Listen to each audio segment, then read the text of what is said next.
I can't. It's my wife's brand new car. I'm not going any faster. You're doing 65 now. 65? Oh, shit.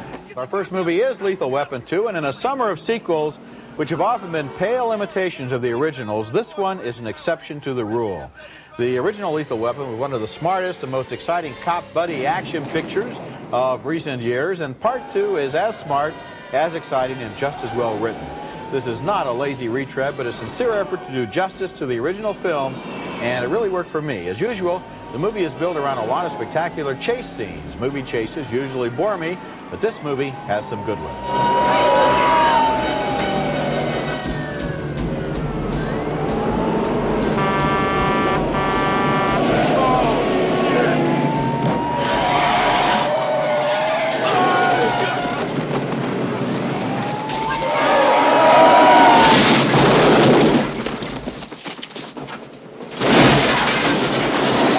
Mel Gibson back again as a crazy cop named Riggs, and Danny Glover also returns as his partner Murtaugh. They're given the assignment of guarding a pipsqueak government witness played by Joe Pesci in a brilliant comic performance. I know all those routines. Leo Getz? Yes, sir. Yes, sir, that's me, Leo Getz. Whatever you need, Leo Getz. You get it? I use that all the time to break the ice when I meet people. You know, it's good. The villains in the movie are South African diplomats who are involved in some kind of drugs and gold scandal. Mel Gibson makes them his personal enemies. Eeny, meeny, miny. Hey, Mom! Hey, sorry, Adolf. With a lot of sequels, the filmmakers use all of their ideas in the first movie and then they just rip themselves off the second time around, but not this time. Lethal Weapon 2 was directed by Richard Donner, a talented action director who also made the earlier film as well as the original and best Superman movie. His writer this time is Jeffrey Boehm, and together they've kept the feel and charm of the original film, including the odd couple relationship between the middle-class Glover and the street-crazy Gibson. And then they've added some effective villains, and especially the brilliant comic relief of that fast-talking little government informer played by Joe Pesci. The movie is entertaining from one end to the other.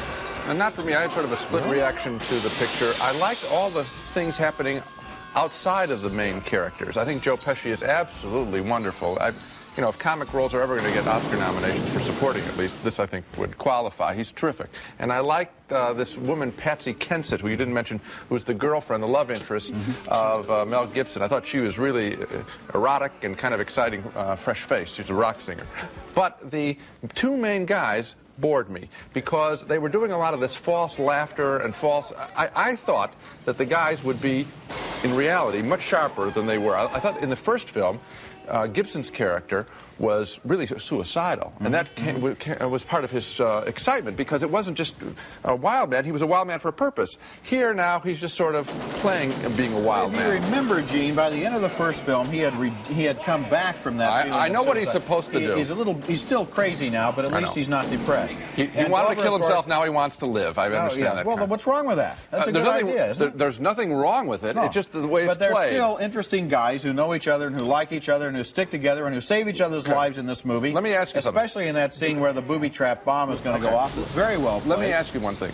Do you know what I'm referring to when I say about the false conviviality of scenes like that? I didn't feel it was false. I've seen a lot of movies this summer in which nobody on the screen was as intelligent as everyone in the audience. Yeah, right. In this movie, it seemed to me the intelligence level was higher, and they had a lot of interesting new situations, a lot of interesting setups, special effects here. They were not simply doing a pale retread. Okay, it's not as bad as the Ghostbusters sequel or the Star Trek Nowhere near as bad, no. But I thought that the people around them were original. They themselves were not special. Okay, even without being able to convert you, I'll just say this. If people want an action picture, instead of Ghostbusters or Star Trek go see Batman. or Batman, go see this one. It's a lot more fun.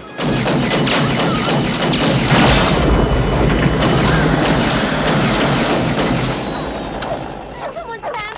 Come on, Sam. Come on, Sam, come on. Come on, take it. Come on, Sam. Come on, boy. You can make it, Sam.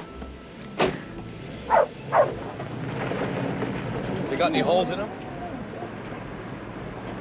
Oh, you clever dog.